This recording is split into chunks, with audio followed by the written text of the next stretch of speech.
Olá, sétimos anos. Nós, após a correção aí das atividades da semana anterior, né? Nós vamos entrar então na nossa quinta apostila aí, né? E essa primeira semana, o assunto é porcentagem, tá?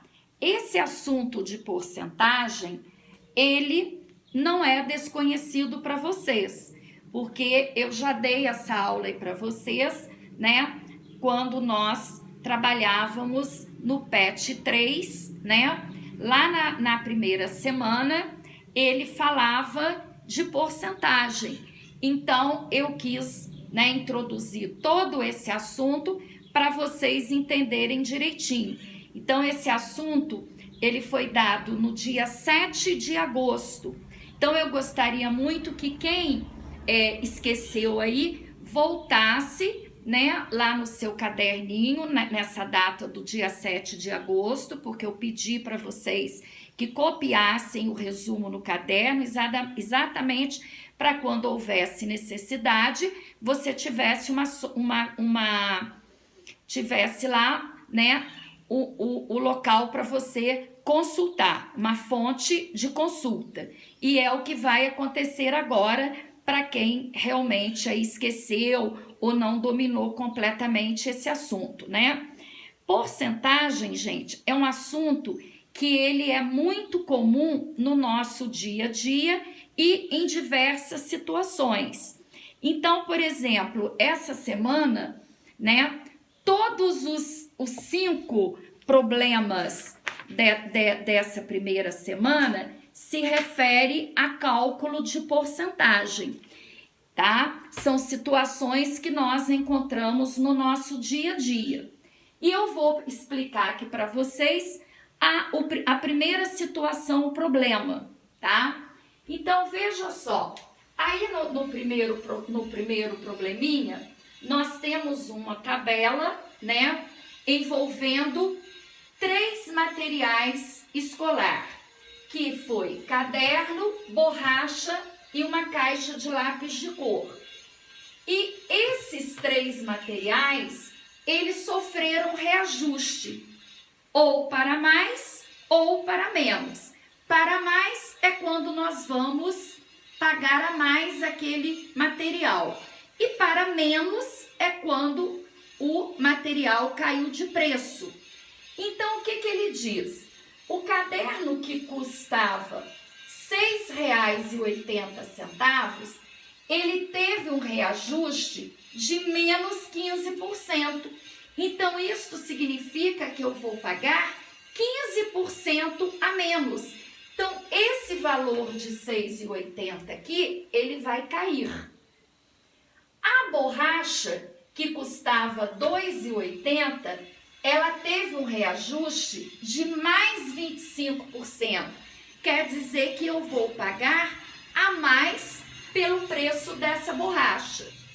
E a caixa de lápis de cor, que custava R$ 7,20, ela teve um reajuste de menos 10% do valor.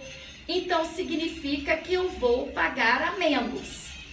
Agora, eu tenho que entender que 15%, né, nós já trabalhamos anteriormente usando a razão, né, centesimal, e usando o número decimal. Você pode escolher, né, com qual você quer trabalhar. Os 25% significa 25 centésimo, que é o mesmo que a fração irredutível 1/4, que é o mesmo que o número decimal 0,25, que são 25 centésimos. E 10% é o mesmo que 10 sobre 100, 10 centésimo, que é o mesmo que 1/10, que é o mesmo que 0,10 ou 0,1. Né? Vocês já sabem que o zero à direita aqui, ele não altera. E agora, o que vai acontecer? Como ela vai ter reajuste de menos 15, eu vou calcular 15 centésimos de R$ 6,80. Se você escolher o número decimal, você vai multiplicar 0,15 por 6,8. Esse zero você pode cortar. Multiplica normalmente. No final, você conta as casas decimais, coloca a vírgula. Então, nós vamos encontrar o valor que o preço do caderno vai cair. Vai ser R$ 6,80 menos aquele valor que você achou, equivalente a 15%. Depois a borracha. A borracha ela teve um reajuste de mais 25%. Então eu vou pagar a mais.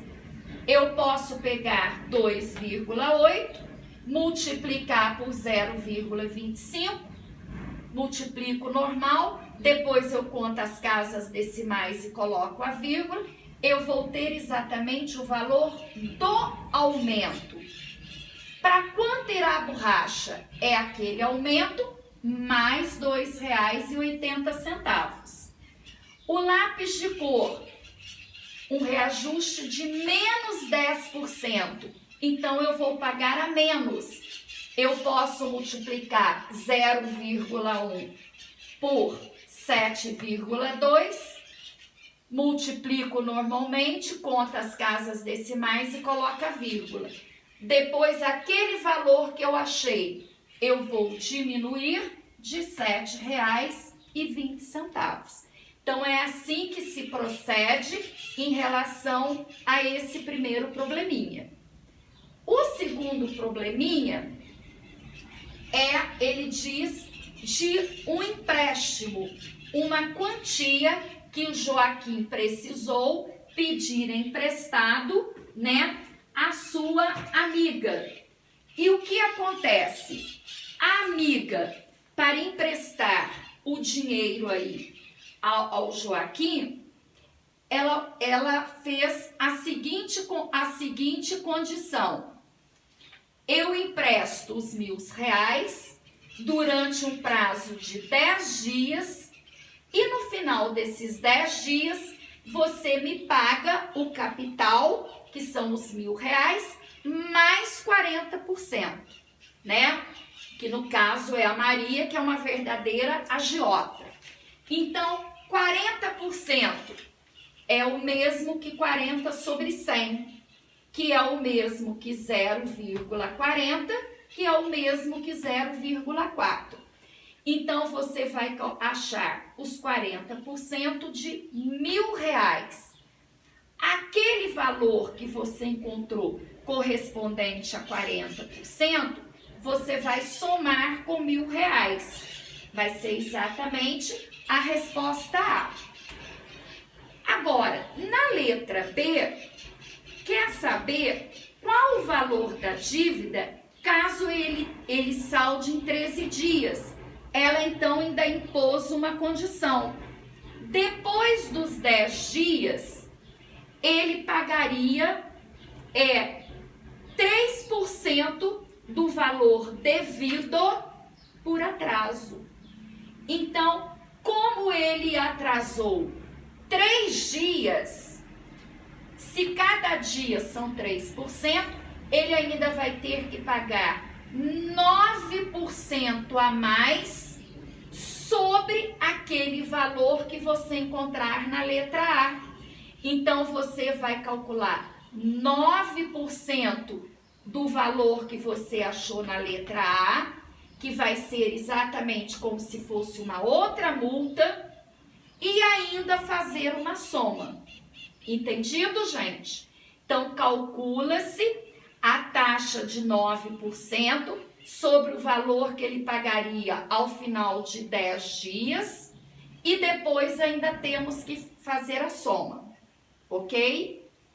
E a terceira condição, que se ele pagasse antes dos 10 dias, ela cobraria apenas 2% do valor.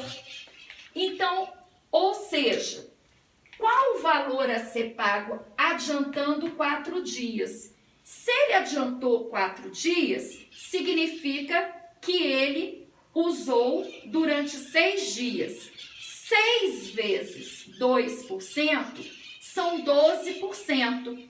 Então, aqui nessa letra C, você vai calcular 12% do valor que você encontrou na letra A e depois você vai diminuir. Por quê? Porque aqui ele adiantou. Então, aqui você não vai somar. Então, você calcula os 12%, tá? Sobre o valor que você achou na letra A. Aquele valor você vai tirar novamente do valor encontrado na letra A. Aqui exatamente porque ele teve aqui um adiantamento de 4 dias, certo? Então, significa que ele ficou com dinheiro num período de 6 dias. Entendido, gente? Então, espero que vocês façam esses cálculos direitinho.